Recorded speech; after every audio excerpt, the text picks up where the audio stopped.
Welcome back to the Kennedy Dynasty podcast. I'm your host, Alyson, and today feels super weird because along with recording the normal way, I also have a camera in my face to record for YouTube.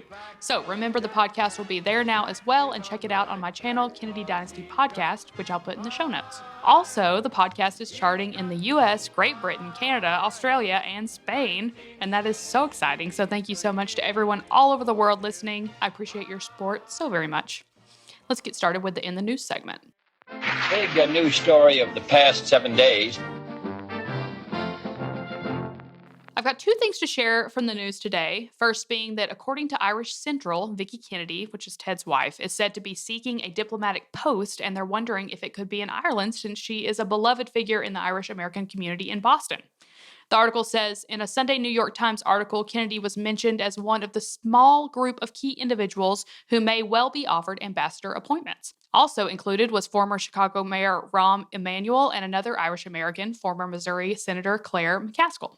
So I'll be interested to see how all of that plays out and what happens there. Another news story from the Palm Beach Post says that President John F. Kennedy's Cold War-era bunker and a former Coast Guard station on Peanut Island is to be taken over by Palm Beach County. With the city's help, Palm Beach County plans to maintain the site as a historical, educational, and environmental resource.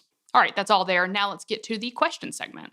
Therefore, in answer to your question, the question is, what would be an incredible Kennedy-related experience for you? My answer for this would be a very obvious Kennedy fan answer, which is to tour the Hyannisport compound. We're all curious. We all want to see it, and I very much want to go there. My other top thing would be to somehow be invited to do some kind of forum or like some event or something like that at the Kennedy Library. So those would be my top two huge bucket list items, dreams come true if they ever did. And last, but certainly not least of the segments, the inspiring speech clip of the week. One of the inspiring notes. Today's is Eunice Kennedy Shriver at the Women's Conference Minerva Awards in 2007. Thank you for this joyful award. And I admit to you, it all comes from women. So thank you very, very much. Most people feel that I have spent my whole life really interested in only one thing. And that one thing is working to make the world a better place for people with intellectual disabilities. That has been a part of my life. But my life is also about being lucky as a child, to be raised by parents who loved me and made me believe in possibilities. It is also about being lucky to have had an extraordinary loving and loyal brothers and sisters, and who have also been my friends during my lifetime. And it is also about being especially lucky to have an extraordinary husband, extraordinary children, to see them do many extraordinary wives, and a husband to play games with 16 extraordinary children. All of these are part of my life too. But in a strange way, perhaps, my life also includes being lucky in the university I encountered. I'm lucky because I experienced the sting of rejection as a woman who was told to me that the real power was not for me. I am lucky that I saw my mother and my sister Rosemary here treated with the most unbearable rejection. You might say, why are you lucky to have had such difficult experiences? And the answer is simple. Injustice gives you the confidence to make your own decision and not only to listen to men. It is really that simple. Okay, now let's get to the episode. Today is a super fun, lighthearted one. My husband actually gave me the idea for it a few days ago, and I was super excited to dive into it and learn it myself. So we're going to be talking about the massive amounts of pets the Kennedys had at the White House, along with some honorable mentions from Bobby's menagerie at Hickory Hill. At first, I was initially like, okay, I'm going to mention every single pet they all ever had, and that was an absolutely ridiculous and borderline impossible undertaking considering the Kennedys were huge animal lovers. So I settled for the White House and Hickory Hill. I encourage you to go research this topic for yourself and see pictures and stories as well, because honestly, I'll probably miss a couple, but I'm going to do my best anyway. Today's sources are PBS, Daily Mail, the JFK Library, BBC, the Smithsonian, and Presidential Pet Museum. So here we go.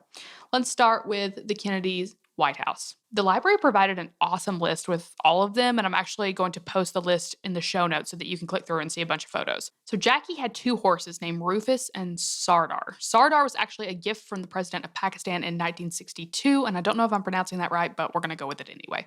Then, between Caroline and John Jr., the amount of pets was kind of crazy. They had 3 ponies, Leprechaun, which was a gift from the people of Ireland, then Tex and Macaroni, which were both gifts to Caroline from Vice President Johnson. Tex was brown with 1 black shoe, and Macaroni, who has become one of the most famous White House pets ever, was roan with 4 white stockings and star. I have 0 clue what that means, but if you're a horse person, I bet you do. So that's what that was. Random side note, I actually have a Christmas ornament of Macaroni, and it's one of my favorites.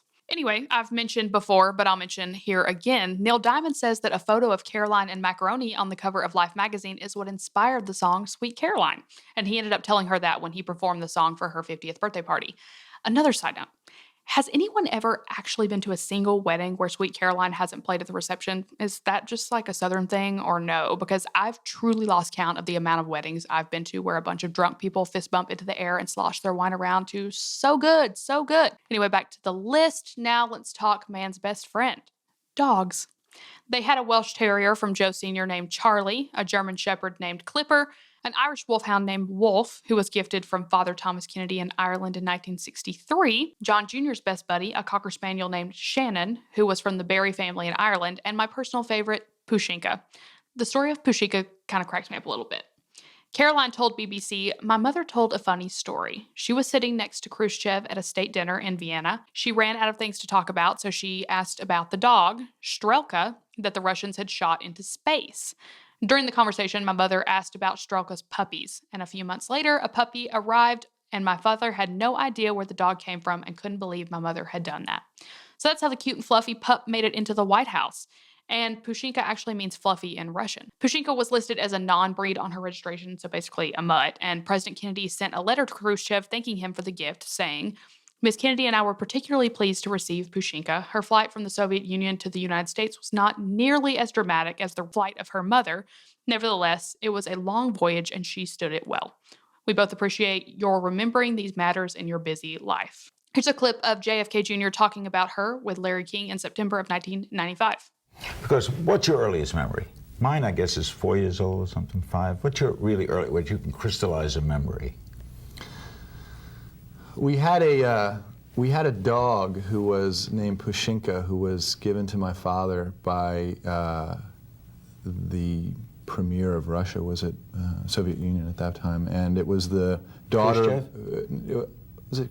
I don't think it. I mean, Khrushchev was a time, but I don't think it was actually from Khrushchev. I think it was head of the parliament, and it was the daughter of the first dog in space, and we trained it to slide down this slide that we had in the back of the White House, and that's sliding the dog down the slide is probably my favorite. Pushinka added some fun to the White House by having puppies with the Kennedys' other dog named Charlie, and they named the puppies Butterfly, White Tips, Blackie, and Streaker. Along with all the pups, they had a cat named Tom Kitten, a canary named Robin, which that's kind of funny, parakeets named Bluebell and Maybell, hamsters named Debbie and Billy, and a rabbit named Zaza.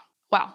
I feel a bit overwhelmed with my 1 dachshund, so I can't imagine this many. Let's move on to some of Bobby's animals at Hickory Hill. I can't possibly give as detailed and orderly a list as I did with President Kennedy's because quite honestly, I don't know if Bobby, Ethel, and their own kids knew how many pets they had at a time. So there's no list there.